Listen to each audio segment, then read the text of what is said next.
Ahora mismo, mientras miras esta pantalla, un hombre está caminando por el fondo del océano. No, espera, retrocedamos, porque lo que acabo de decir no tiene sentido, ¿verdad? Los humanos no caminan por el fondo del océano. Necesitamos tanques de oxígeno, trajes de buceo, equipos de miles de dólares solo para sobrevivir unos minutos bajo el agua. Excepto que este hombre no tiene nada de eso. Cero. Está completamente desnudo salvo por un taparrabos y un arpón de madera que él mismo talló. Sus pies descalzos se apoyan sobre la arena a 5 metros de profundidad, como si estuviera paseando por un parque un domingo por la tarde. Y lo más perturbador de todo esto no es que lo esté haciendo ahora mismo, es que lleva haciéndolo desde que tenía 6 años, y su padre antes que él, y el padre de su padre. Y esto no es un truco de edición ni una escena de alguna película de superhéroes. Esto está ocurriendo en este preciso instante, en algún punto entre Filipinas, Malasia e Indonesia, en aguas tan claras que puedes ver cada grano de arena,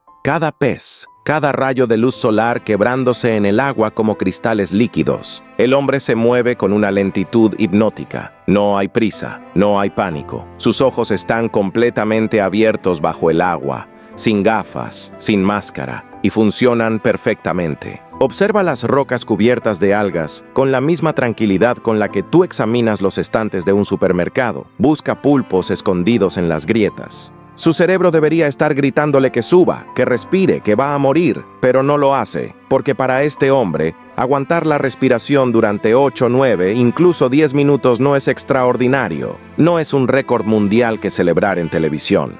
Es simplemente viernes, es ir a trabajar, es poner comida en la mesa. Y cuando finalmente emerge después de casi 10 minutos, cuando su cabeza rompe la superficie del agua y el aire entra en sus pulmones, no hay tos violenta. No hay jadeos desesperados como los que tú y yo tendríamos después de apenas 30 segundos bajo el agua. Respira tranquilo, como si acabara de subir un tramo de escaleras. Porque este hombre no es como tú y yo. Bueno, técnicamente sí es humano. Tiene el mismo número de cromosomas, la misma estructura básica.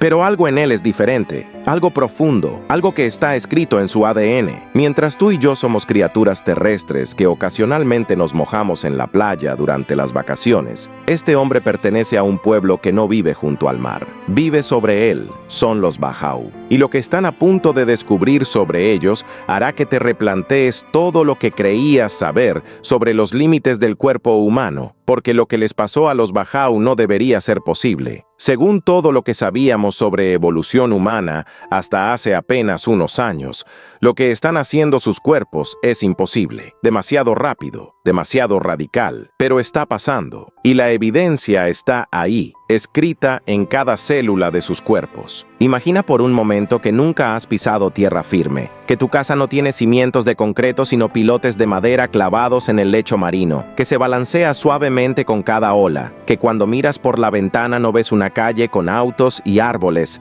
sino agua turquesa extendiéndose hasta el horizonte en todas direcciones. Así viven los Bahau. Durante siglos han construido aldeas enteras sobre el océano. Casas de madera y bambú conectadas por pasarelas estrechas que se tambalean bajo tus pies. Familias completas. Niños corriendo entre las estructuras. Ancianos sentados en las terrazas mirando el atardecer. Generaciones enteras suspendidas entre el cielo y el agua, sin tocar tierra firme durante meses, a veces años. Y antes de que pienses que esto es algún tipo de experimento moderno o una comunidad hippie alternativa, déjame detenerte ahí mismo. Esto no es nuevo. No es una tendencia de YouTube sobre vida minimalista. Es una tradición que se remonta a cientos de años, transmitida con precisión inquebrantable de padres a hijos sin interrupción. Los niños Bahau aprenden a nadar antes de aprender a caminar. Y no estoy siendo poético. Literalmente,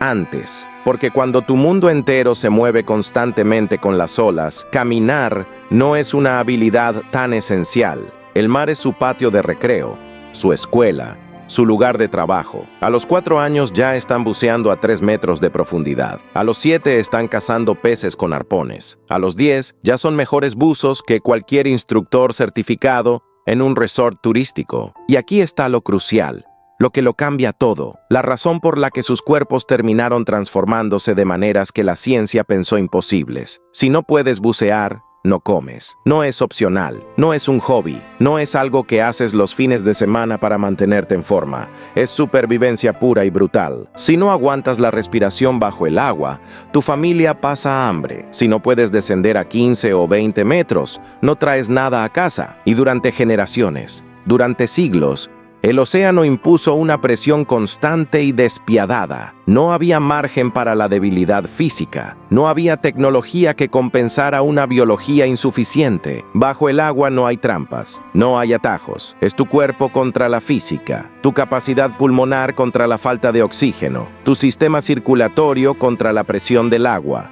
Y lentamente, sin que nadie lo planeara, sin intención consciente, sin que hubiera un científico diseñándolo en un laboratorio, el océano empezó a dejar su huella en algo mucho más profundo que la cultura o las tradiciones.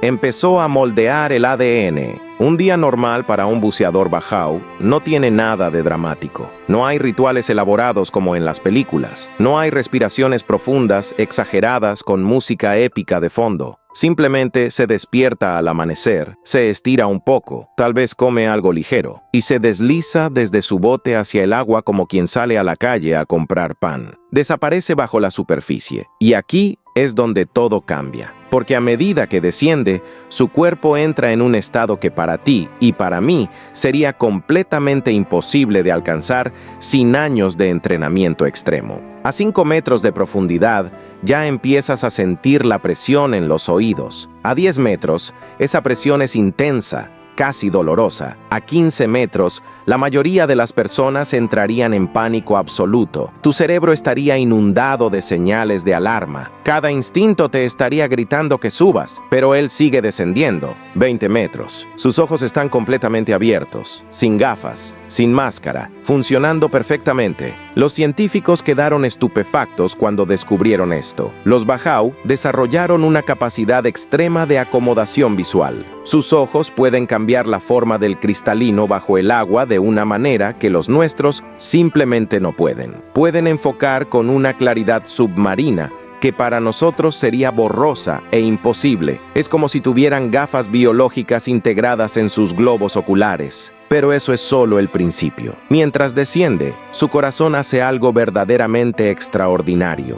Se ralentiza de forma drástica, de 70 latidos por minuto a 40, a 30, a veces incluso menos. Su sangre se redirige de manera automática. Las extremidades reciben lo mínimo indispensable. Todo el flujo sanguíneo se concentra en los órganos vitales: cerebro, corazón, pulmones. Este reflejo se llama bradicardia de inmersión. Es el mismo mecanismo fisiológico que usan las focas, las ballenas, los delfines, animales marinos que evolucionaron durante millones de años para vivir en el océano. Y aquí está lo más impresionante de todo. Él no lo controla, no lo decide conscientemente, no se sienta a meditar pensando, ahora voy a bajar mi ritmo cardíaco. Su cuerpo simplemente lo hace, automáticamente, como cuando tú parpadeas o tu corazón late sin que tengas que pensarlo. Su biología cambió tanto que incorporó reflejos de mamíferos marinos. Déjame repetir eso porque es fácil pasarlo por alto. Un ser humano,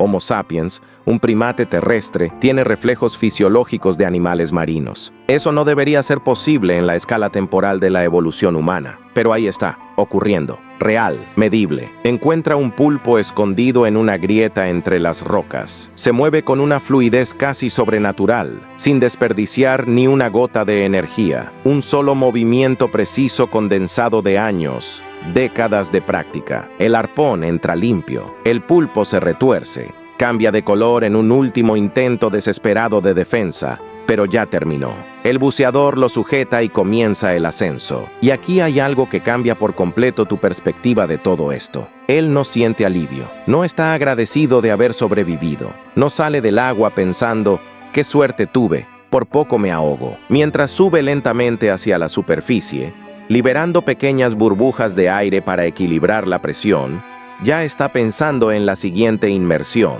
en el siguiente pulpo, en la siguiente presa. Porque para él el océano no es un lugar hostil que debe conquistar, no es un enemigo que vencer, es simplemente hogar. Y esa diferencia mental, esa relación psicológica con el agua, también juega un papel crucial en lo que sus cuerpos lograron hacer. Durante siglos, El mundo exterior miró a los Bajau como una curiosidad antropológica fascinante. Nómadas del mar, los gitanos del océano, personas con una capacidad impresionante para aguantar la respiración. Documentales ocasionales, artículos en revistas de viajes, fotos bonitas en National Geographic.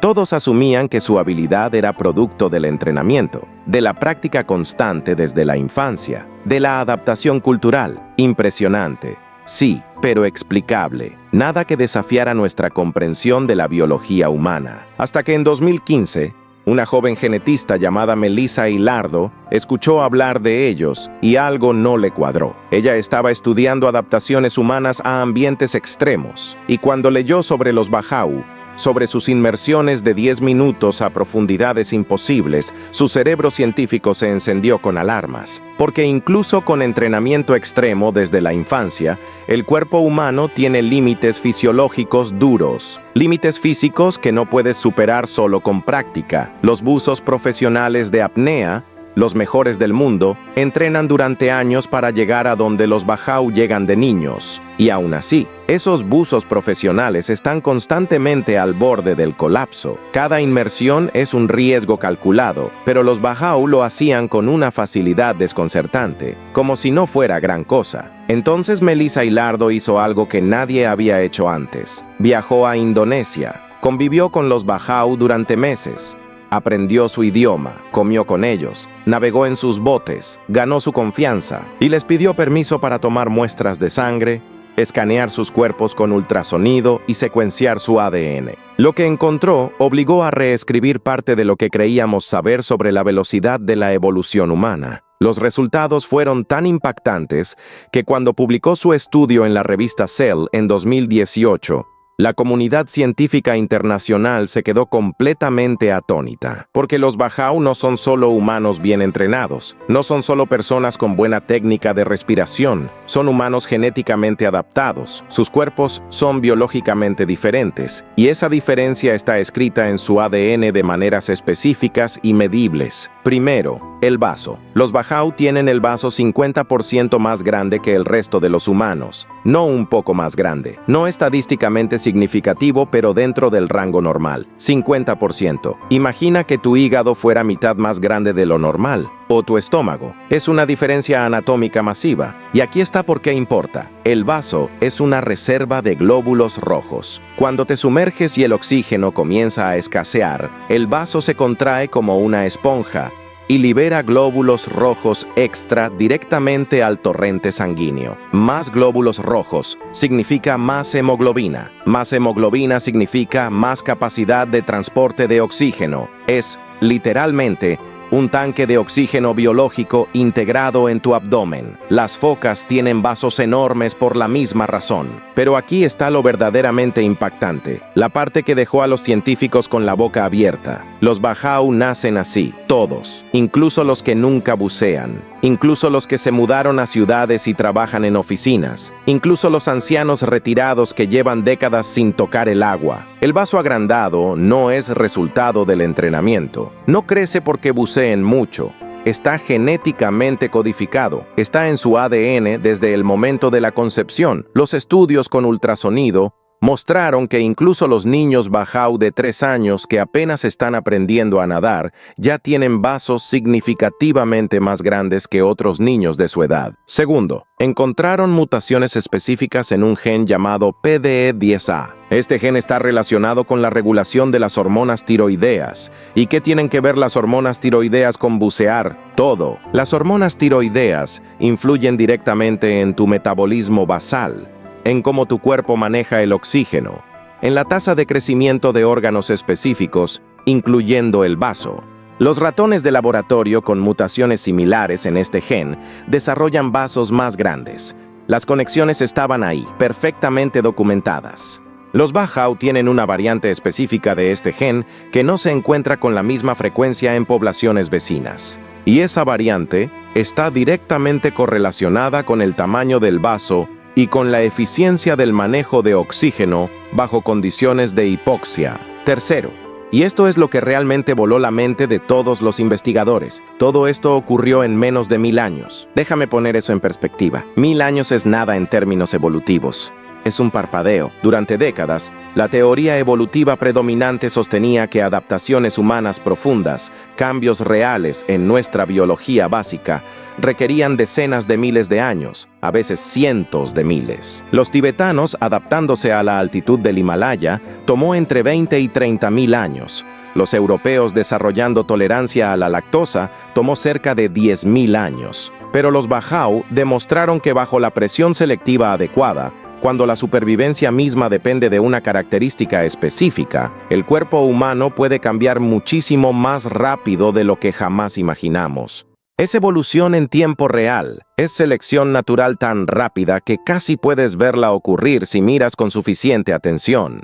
Piénsalo así, hace 1000 años, cuando en Europa se estaban construyendo catedrales góticas y en América florecían civilizaciones precolombinas, un grupo de personas decidió o fue forzado a vivir completamente sobre el océano. Y en ese momento, comenzó un experimento evolutivo brutal. Cada generación, los que podían bucear más profundo, aguantar más tiempo bajo el agua, tenían más comida, alimentaban mejor a sus familias, sus hijos sobrevivían con mayor frecuencia, crecían más fuertes, se reproducían más. Y así, generación tras generación, los genes que permitían mejores capacidades de buceo se fueron concentrando en la población. No porque alguien lo planeara, no porque hubiera un diseñador inteligente guiándolos, sino porque el océano era despiadado. O te adaptabas o morías. Y lentamente, sin que nadie lo notara, sus cuerpos comenzaron a cambiar. Sus vasos crecieron.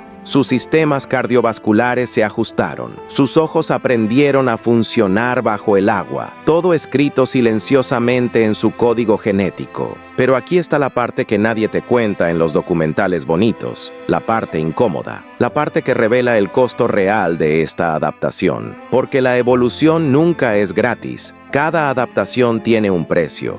Si hablas con los Bajau mayores, con los ancianos que llevan 50, 60 años buceando, notarás algo inmediatamente. Muchos son casi completamente sordos. Décadas de inmersiones repetidas sin ningún tipo de protección destruyeron sus tímpanos de manera irreversible. El agua a presión entrando constantemente en sus oídos, el cambio brutal de presión cada vez que suben y bajan, perforó las delicadas membranas. Algunos tienen perforaciones permanentes del tamaño de un grano de arroz. El sonido les llega amortiguado, distante, como si vivieran dentro de una campana de cristal. Otros sufren de daños oculares permanentes. La sal, la presión, la exposición constante sin protección dejó cicatrices en sus córneas. Muchos ven el mundo ligeramente borroso, con halos alrededor de las luces. Y luego está la enfermedad por descompresión crónica, burbujas microscópicas de nitrógeno que se formaron durante las inmersiones y quedaron atrapadas en sus huesos, en sus articulaciones, en sus tejidos, dolor constante, rigidez, movilidad reducida. Hombres de 40 años que caminan encorvados como si tuvieran 70, porque cada inmersión, cada día de trabajo, acumuló daño, y no había descanso, no había días libres, no había jubilación con pensión, era bucear o pasar hambre. Es el precio de sobrevivir, el costo biológico de forzar tu cuerpo más allá de lo que fue diseñado para hacer, día tras día, año tras año. Y aún así, a pesar del dolor, a pesar de la sordera, a pesar de las articulaciones destruidas, siguen buceando. Los ancianos todavía se meten al agua, tal vez no tan profundo, tal vez no tanto tiempo, pero siguen yendo, porque no hacerlo significaría renunciar a lo que son, significaría admitir que el mar finalmente ganó. Pero hay una tragedia aún más grande desarrollándose ahora mismo, una tragedia que hace que todo esto, toda esta increíble historia de adaptación evolutiva corra el riesgo de desaparecer en 1 o 2 generaciones. El mundo que hizo posibles a los Bajau está muriendo. Los arrecifes de coral se están blanqueando por el aumento de la temperatura del océano. Esos arrecifes vibrantes, llenos de vida donde cazaban pulpos y peces, están convirtiéndose en cementerios blancos y silenciosos. Los peces escasean cada año. Las flotas pesqueras industriales, barcos enormes con tecnología de punta y redes kilométricas, arrasan el océano décadas más rápido de lo que puede regenerarse. Los Bajau, con sus arpones de madera, no pueden competir contra arrastreros equipados con sonar. Los gobiernos de Filipinas, Malasia e Indonesia presionan constantemente para que se asienten en tierra firme. Quieren que vivan en casas convencionales, que sus hijos vayan a escuelas formales, que se integren a la economía moderna. Quieren documentarlos, registrarlos, convertirlos en ciudadanos normales. Y los jóvenes Bajau están escuchando ese llamado. Cada vez más se van a las ciudades, trabajan en fábricas, en restaurantes, en hoteles turísticos, ganan dinero real en lugar de pulpos. Y sus hijos nacen en hospitales terrestres, crecen viendo el océano desde lejos, aprenden a leer y escribir antes de aprender a bucear. Y esa presión evolutiva que moldeó el ADN Bajau durante 1000 años está desapareciendo. Porque aquí está el secreto terrible que la evolución no te dice. Cuando la presión desaparece, la adaptación también puede desaparecer. Si los Bajau dejan de bucear durante generaciones, si sus descendientes viven en tierra firme y trabajan en oficinas, esas mutaciones específicas pueden diluirse genéticamente, pueden mezclarse con otras poblaciones, pueden perderse. No porque no sean increíbles o valiosas, no porque no sean un testimonio asombroso de la capacidad humana de adaptación, sino porque la evolución no tiene memoria, no tiene nostalgia, no guarda rasgos porque sean interesantes o únicos, solo guarda lo que es útil para sobrevivir en tu ambiente actual. Y si tu ambiente ya no es el océano, si ya no necesitas vasos enormes, ni bradicardia de inmersión, ni ojos que funcionen bajo el agua, esos rasgos simplemente se desvanecen como huellas en la arena borradas por la marea. Los Bajau son prueba viva de algo profundamente incómodo que preferimos no confrontar. Los humanos seguimos evolucionando, ahora mismo, en este momento. No somos el producto final terminado de la evolución. No somos la versión perfecta y definitiva del Homo sapiens. Seguimos cambiando, seguimos adaptándonos. Como los tibetanos en el Himalaya que desarrollaron una capacidad única de manejar la hipoxia de altitud, como los inuit del Ártico, cuya dieta extremadamente alta en grasas modificó su metabolismo, como poblaciones enteras en África que mantienen inmunidad parcial a la malaria a través de variantes genéticas específicas. Nos gusta pensar que la tecnología nos liberó de la biología, que somos especiales, que trascendimos las reglas del reino animal, que ya no estamos sujetos a las presiones de la selección natural porque tenemos medicina, agricultura, ciudades, internet. Pero los Bajau te miran directamente y te dicen: no, todavía somos animales, animales increíblemente adaptables. Sí, pero animales al fin. Nuestra biología todavía responde al ambiente. Nuestros cuerpos todavía cambian bajo presión. Nuestro ADN todavía está siendo reescrito por las fuerzas ciegas de la evolución. Y eso plantea preguntas fascinantes y aterradoras. Si los Bajau pudieron cambiar tanto en 1000 años, ¿qué otros cambios están ocurriendo ahora mismo en la humanidad que simplemente no hemos notado? ¿Qué está haciendo la vida moderna a nuestros cuerpos? ¿Estar sentados todo el día? ¿Las dietas procesadas? ¿La exposición constante a pantallas? ¿La contaminación del aire? ¿El estrés crónico? ¿Estamos adaptándonos a eso también? ¿Y hacia dónde? En 100 años nuestros descendientes tendrán ojos diferentes porque pasamos toda la vida mirando pantallas a 30 centímetros de distancia, columnas diferentes porque nadie camina más de 1000 pasos al día, sistemas inmunes diferentes porque crecimos en ambientes ultralimpios sin exposición a bacterias. No lo sabemos. No podemos verlo mientras ocurre, pero está pasando. Lenta, silenciosamente, la evolución sigue trabajando. En algún lugar del sudeste asiático ahora mismo, mientras tú lees esto, un niño Bajau está teniendo su primera inmersión real. Su padre lo lleva de la mano hacia el agua, le enseña a respirar profundo, a calmarse, a confiar en su cuerpo. Se sumergen juntos, 3 metros, 4, 5. El niño siente sus pulmones arder, pero su padre le aprieta la mano con firmeza. Tranquilizador, le muestra un pez brillante nadando entre las rocas. El niño lo ve claramente, sus ojos funcionando perfectamente bajo el agua, y sonríe. O tal vez ese mismo niño está sentado en un aula en una ciudad costera, uniforme planchado, mochila en la espalda, mirando por la ventana hacia el mar a lo lejos, preguntándose cómo era la vida de su abuelo, escuchando historias de un mundo que tal vez nunca conocerá. Y honestamente no sé cuál de esas dos imágenes es más triste. No sé si celebrar que tiene acceso a educación y oportunidades que sus ancestros nunca tuvieron, o lamentar que 1000 años de evolución extraordinaria podrían desvanecerse en su generación. Lo que sí sé es esto.